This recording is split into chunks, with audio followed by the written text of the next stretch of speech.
What's going on, YouTube, and welcome to Goal Line Hockey.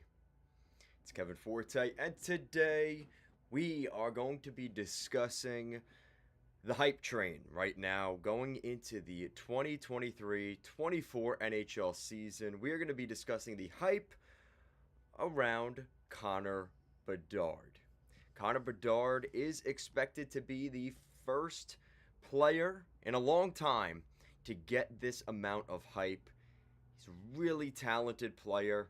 You know, you look at generational talents, we've looked at guys like Connor McDavid, Sidney Crosby, and the expectations for Connor Bedard are on a similar level to those two aforementioned players.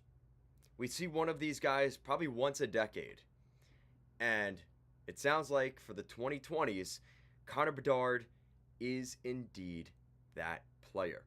So we're going to be discussing some things from you guys here on the channel. I'll be talking to you guys. I'll be looking at our community tab, which I posted something earlier today. So I got some input here from the Goal Line Hockey community. So I'll give my thoughts on that. We're also going to be discussing, other comparable players like those two players I mentioned in Crosby and McDavid for what the expectations are and should be for Connor Bedard in his first NHL season. Guys, if you're joining us here today, make sure to like and subscribe to the stream here and the channel.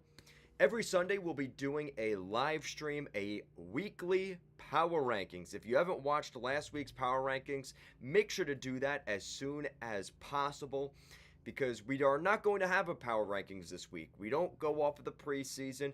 We will be coming back for our first official regular season power rankings next Sunday, which I believe will be the 14th. So stay tuned for that. We will be live streaming on Sunday this week, though, or the 15th. I think it's next week, the 15th. Will be our first regular season power rankings. This week we'll be doing another rankings. We'll be talking about what teams need to make the playoffs this year. So we'll be discussing all 32 NHL teams and what I think each team needs in order to make the Stanley Cup playoffs this coming year. So, without further ado, thank you for joining us here. No roids, just rage. Nice to see you here in the chat. And they're saying, I'm thinking Bedard will have 36 goals and probably 80 points. Given his struggles, the last game in the preseason, I think he just wants to play meaningful games. Absolutely. Yeah, the way I look at Connor Bedard and what we should really be expecting of him, you can't have the expectations too high on him because if you make things too much off the bat, you're going to expect too much here from a guy that, again, has never played an NHL game. It's a different level of game than anything he's played before. He's played in the Western Hockey League and dominated. He's played in the preseason of the NHL and dominated. But those are completely different things compared to the National Hockey League. Game 1 against Sidney Crosby, Evgeny Malkin, Letang, Carlson. It's a totally different beast than anything that Connor Bedard has seen in his NHL career. And that's something that we have to remember here is the expectations are high, but the execution is going to be a totally different story here for a guy like Connor Bedard. So thank you for dropping that in. No roids, just rage. So now let's get a little bit further into the weeds. So like I have mentioned here on the screen, number 1 pick in the 2023 NHL draft, the Blackhawks moved up in the lottery, moved up to number 1 to select Connor Bedard. And the prediction was from me, I think in 82 games, we're going to go with him being healthy this year, an 82-game schedule. He'll have 30 goals, 20 assists, for 50 points in his first NHL season. And I think that's a fairly conservative number considering what some of these other players around him have done in their first year. But I think that's a number that, considering his circumstance, considering the team's circumstance, the situation around this team, listen guys, he's going to be playing with Taylor Hall, which is a good player, but that is not going to be like the formula for winning a Stanley Cup and really producing at a super high level.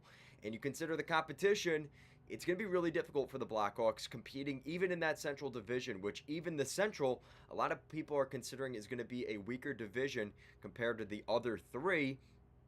But even with that said, I think it's going to be asking for a lot for Connor Bedard, and not only just Bedard, but the entirety of the Chicago Blackhawks. All right, so now we did a community tab this morning, and I mentioned that earlier. And out of the votes from you guys, I asked you this morning, join us for a live stream. How many points will Bedard get in his first year in the NHL? And the votes were pretty interesting. So I had 4 different votes. So it was anywhere between 20 to 40 points, 40 to 60 points, 60 to 80 points, and 80 to 100 points. Obviously, the least of that at 5% was 80 to 100 points, which is over a point per game. Only 5% of you said that was going to happen. And I think that's asking for a lot. And I think most of you guys realize that as well. But there are some of you that believe that can happen. So that's going to be interesting to see how that transpires. But in terms of the expectations for Bedard this year, over a point per game is going to be asking for a lot. The third place vote was 20 to 40 points. So the two ends of the spectrum, either the higher end or the lower end, you guys said at 20 to 40 points and 80 to 100 points, combined 15%. So a lot of you guys are more in that middle range. And I think that's a pretty fair assessment. Now, what's interesting is the divide between the first and second. So the second place vote was 60 to 80 points, which was 20% of you. So again, below a point per game or somewhere between 60 points to 80. And I think that's a pretty fair range. Again, 20% of the vote from you guys said that. So we'll see how that plays out. And then obviously with a 67% vote was 40 to 60 points. And that is where I fall, literally right smack dab in the middle of that at 50 points. I agree with you guys on that. I think that, again, you have to remember who he's playing with. And I think that's something you can't discount here. Seth Jones is still on this team. He's a good defenseman. But other than that, who else is really there? A lot of developmental players, a lot of younger guys. You're asking for a lot for a team that's still developing and growing their younger talent. And I just don't think there's going to be enough around Connor Bedard to really make a serious amount of noise and doing much more than 60 points. That's asking for a lot from him. I'm not saying it's impossible. We've seen the skill that he can have, but you're asking for a lot. Now, thank you to all of you.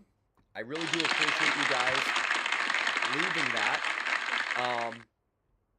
So now we're going to look at some comparables, because when you're comparing what we expect to see from him versus what he might actually give us, I think there's a lot to like about Connor Bedard's game. And when we look at guys that are around him in comparables like Crosby, McDavid, Matthews, Jack Hughes most recently, that's going to be something to really watch for. So when you look at some of those guys' numbers, so Sidney Crosby in the 2005-2006 NHL season, so his first season in the league, he played in 81 games for the Penguins. He had 39 goals and 63 assists and a plus-minus of -1 in 81 games. So he had 102 points in his first season with the Penguins. And mind you, that was also the season they missed the playoffs, which is crazy.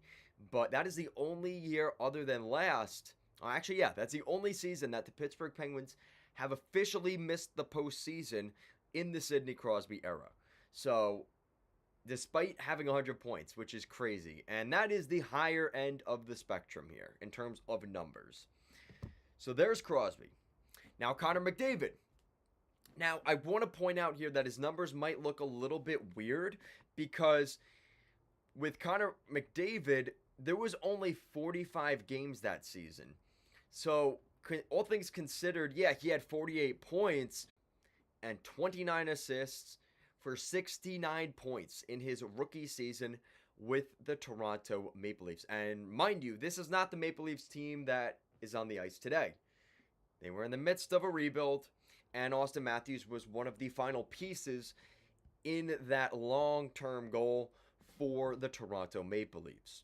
So remember that as well here is, again, circumstance. Those numbers probably could have been even better as the team got a little bit better there in Toronto. Okay? So there's Matthews' numbers, which are quite impressive. And then there's the low end of the spectrum, which I have to mention here because it happened in recent history, and we've seen that looking back now, it doesn't really matter, which is the last point I will get to. But Jack Hughes, who was the 2019 first overall pick of the New Jersey Devils, picked up a measly 7 goals, 14 assists for 21 points in 61 games. So it's not the McDavid situation where he only played in 20 games and he picked up 21 points. No, that was not the case. Jack Hughes had 21 points in a pretty close to full schedule. Mind you, this is the season of the pandemic. So we know what happened in 2020, right? We all remember the infamous situation around the world in 2020. Well, that might have been one of the best things for Jack Hughes because the Devils season ended. They concluded early. They missed the playoffs in 2020. And that was the end of the season for Jack Hughes. A measly, horrible season came to an end early, and probably for the better for Jack Hughes. His plus minus, he was a minus 26 with the Devils in Newark in his first season that year. So that was the first season for him in the National Hockey League. So now looking forward, with the high end being a guy like McDavid, Crosby, and Matthews, and the low end being something closer to Jack Hughes, what can we realistically expect from Connor Bedard? And I think most of you guys are in agreement with the fact that this is a team that it comes down to the team. And Connor Bedard is going to be surrounded by aging veterans or just overall just not a good team. And that's the factor here that we have to remember because he's going to be playing with Tyler Johnson, Andreas Athanasiou, Nick Foligno, Corey Perry, Jason Dickinson, Ryan Donato, Cole Gutman. Some combination of that is going to be your top 6 alongside Bedard. There's not going to be much for him to play with. And I think that is going to be a critical factor here when we look at the expectations for Connor Bedard in his rookie season. You're asking for a lot from a guy with not much skill around him. He seems to have it all. He has the it factor. In some of the off-ice interviews and things like that already, he's definitely mature beyond his years. And that's going to be huge for him, especially this season in Chicago. And I don't want to kind of brush that off because we fully well know this is going to be a rough year for the Blackhawks. And the way they handle some of the adversity, that's where we're going to see the real Connor Bedard. We are going to see the real Connor Bedard in January and February when this team is on a 6, 7, 8 game losing streak and things aren't going their way. That's when we're going to see the real Connor Bedard. And I have no doubts in my mind that this won't be the same Connor Bedard that we're seeing right now. But until put into the fire and dropped into the pool, not just dipping your toe in, fully in the pool, head to toe, that's when we're going to see what Connor Bedard is made of at the National Hockey League level. And like I said, I have no doubts that he can be an incredible player and is going to be a future talent for many, many years to come. But this first season in Chicago is going to be his toughest, in my opinion. He's going to have a lot of pressure on him. But I think he'll be able to weather through it. And that's why I stand with my prediction at 30 goals, 20 assists, and 50 points. Guys, we are getting ready for the new season. And with that, we are going to be doing a merch drop. So, this is my first promotion since last season where we did our merch drop. The Yo collection is now on the Goal Line Hockey shop. And if you use the 10% off discount code PUCKISBACK, you will get a 10% discount code on all of our new merchandise. We've got hashtag Yo t-shirts, hashtag Yo sweatshirts, hashtag Yo crew necks, and even a mug. If you guys would like to support the channel, that is obviously a great way to do that. I'm really excited for this. I literally just released that this morning. So if you guys are interested in that, definitely make sure to check that out. Also, as we're getting ready for the regular season here as well, make sure to check out our membership program. So I believe the lowest tier is either $1 or $3. We'll be doing game live streams much more often than our other live streams. So if you guys are interested in that, if you want more than just the power rankings videos or videos like this, and you want more live streams during the games, make sure to become a member today. Also, in the higher tiers, I will actually be taking requests for videos. So if you guys want a video request on anything hockey related, I will be doing that for the higher tiers. So if you're interested in doing that, it's a monthly subscription here on YouTube. So if you're interested in that, make sure to check that out as well. Shout out to No Roids Just Rage, who jumped in here earlier. Our Chicago Blackhawks fan here representing his team. I appreciate that a ton. I appreciate all of you guys that join us here at Goal Line Hockey. Like I said, our next live stream will be Sunday at 11 o'clock a.m. Eastern time. We will be doing our, basically, what teams need to do this season in order to make the playoffs in 2024. We'll be doing that. I'm really excited for that live stream. Guys, thank you as always for joining us. Make sure you're connected here by subscribing to the channel, have notifications on. You also are a part of our membership program. You're a part of our community tab. We post a lot of things, especially going into the season. Basically daily, I'll be posting on that community tab. So if you're interested in joining that, also make sure to check out our Discord, our Twitter, or X, whatever you want to call it. We have all of those things as well. Guys, thank you so much for watching this video, and I will see you guys again next time. Peace out, guys.